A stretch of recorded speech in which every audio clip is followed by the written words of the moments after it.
All right, so I'm back with you. Now we're going to the second part of this chapter about Congress, and we're going to talk about congressional elections and primarily incumbents and why they win. Now, again, let's answer this question for vocab. Incumbents. We talked about in the class previously, but an incumbent is someone who's already holding office. So this person's already the senator. This person's already the member of the House of Representatives for that district. Probably the most famous incumbent in our current society is the President Barack Hussein Obama. So when Mr. Obama ran in 2008, he was trying to get into an open seat because obviously there was no current president. Mr. Bush could not run from a third term. No president could run for a third term anymore, and so there was no incumbent. It was an open seat. So it was he and Mr. McCain battling out for an open seat. But in 2012, it was he and Mr. Romney, and Mr. Obama was the incumbent. And so he had particular advantages that all incumbents have, especially when you go into things, when you talk about the Senate and the House of Representatives, they have even greater advantages probably than the president does because incumbents win. And when you look at the chart in your book, you'll see that there's an up and down for incumbents in the Senate, man, but it's a big green line pretty much staying very stable for incumbents in the House of Representatives. They don't lose, baby. Just don't lose. All right. So let's take a look at some of the advantages they have. Advantage number one, real simple and easy. Incumbents, sorry guys. Incumbents have automatic advertising. All right. So they have greater ability to advertise themselves than someone who's new to the game or someone who's trying to take their job from them. All right. So they're very visual. Also, the way they can advertise is the fact that they can always come back home. So they're in Washington taking care of business, doing whatever they're doing, and they come back home and they can have events and all those kind of things. Also, the incumbent is officially the person who represents that district. So, for example, the incumbent will send a newsletter home. The incumbent would have a YouTube page or some sort of way to connect with constituents, and it's official business. So, for example, on Tuesdays, that's junk mail day, at least in my neighborhood, and you'll get junk mail from the House of Representatives, from the Senate, whatever it is, and they'll have the name of the person who's representing your district at that point, so you know who it is. You don't know the new guy because the new guy doesn't have a job yet, in a sense. So you get automatic advertising. That's number one. Number two, if anything goes right, guess what? The incumbent gets to claim that credit. It's called credit claiming. Real simple. Man, I was the one in charge. Boom, and we got 50 new jobs. Bam, I'm the guy. So it changes everything when you're the incumbent because you can claim credit when things go right. And surprisingly, they go more right than you would think in a lot of districts. Well, you can always say, I did it. So you'll have senators, you'll have members of Congress keeping their job for 20-something years, 30-something years. Why? Because they can always claim that I got you those jobs. I did a particular thing for this community. All right. Also, there's just a word that you want to learn, a term. It's not just one word. It's a phrase, a term. It's called pork barrel. And pork barrel is when members of Congress are able to shave off or get a certain benefit for their community. So you're trying to get a bill passed or a particular bill passed, a law passed, an act, whatever the deal is, and then you as a senator or a member of House of Representatives are going to say, okay, I will make sure this thing gets signed if my community gets blank. So my community needs a new park. My community needs this. So it goes through this whole process. When projects and grants, it's always going to be a situation where you, as an incumbent, can fight for that kind of thing and get something for your community. So you can say, this local park brought to you by Aaron T. Alcoa, vote for me for Senate. And here you go getting those votes. So we have advertising and credit claiming.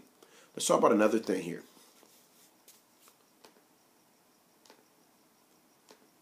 Position taking.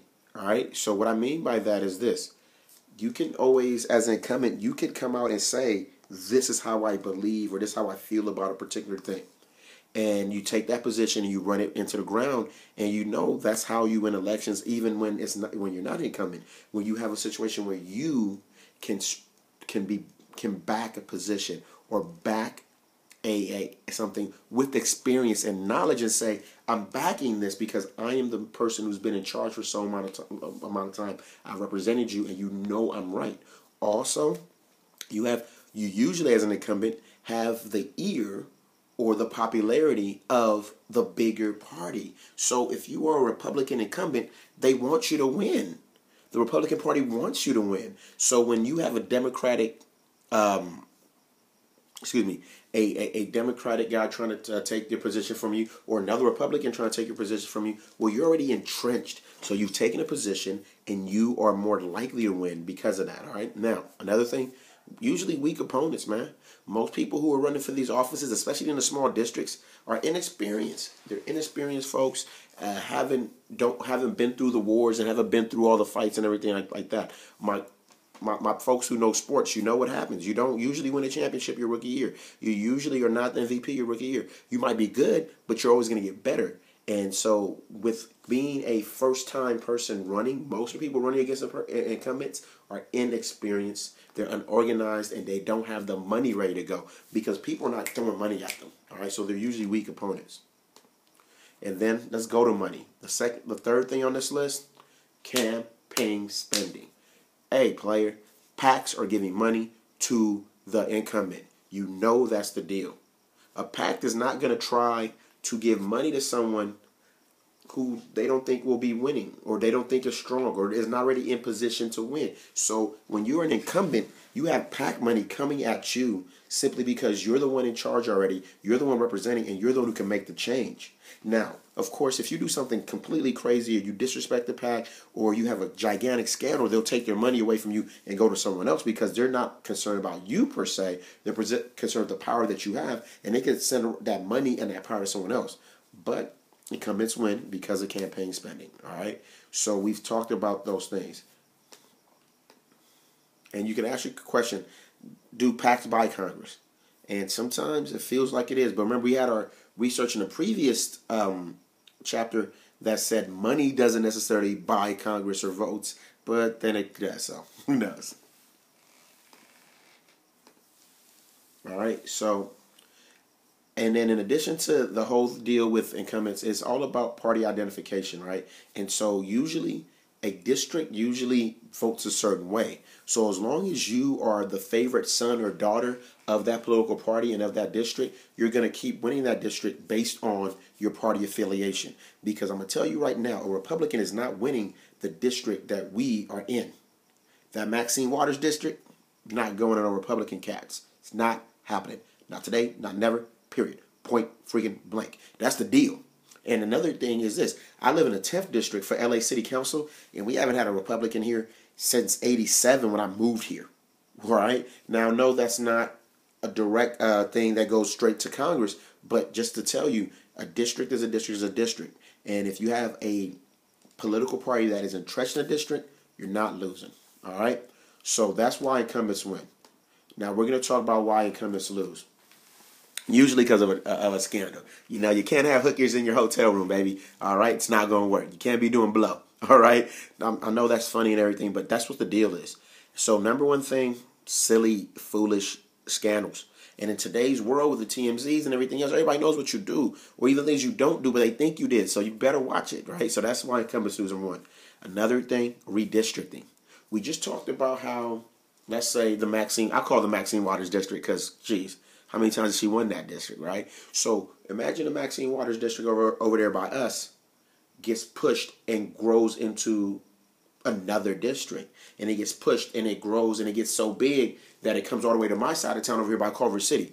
Maxine Waters might not win in Culver City, all right? It's just what it is.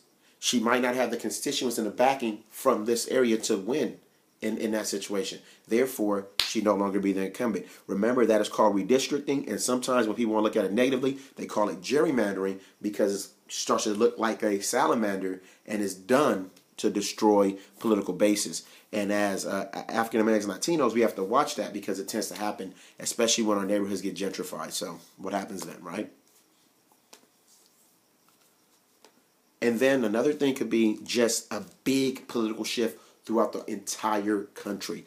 Imagine, the president doing a terrible job and he's a Republican. Everybody's like, screw these Republicans. We're going to vote for all these new Democrats, or vice versa. That could really happen. And it tends to happen after, you have a president that's been in for 2 terms or so, especially if things don't work well. You look at things like with George Bush Jr. George II. I like to call him like the king, right? Anyway, George Jr. And you have a situation where it goes up and down because he's doing well initially and everything's right, boom. Then the war happens. People don't think so highly of him, and then the 2004 election, it goes back and forth. So that's another way we want to look at it. So that was the second part of the video. We're done for that part. Okay, thanks.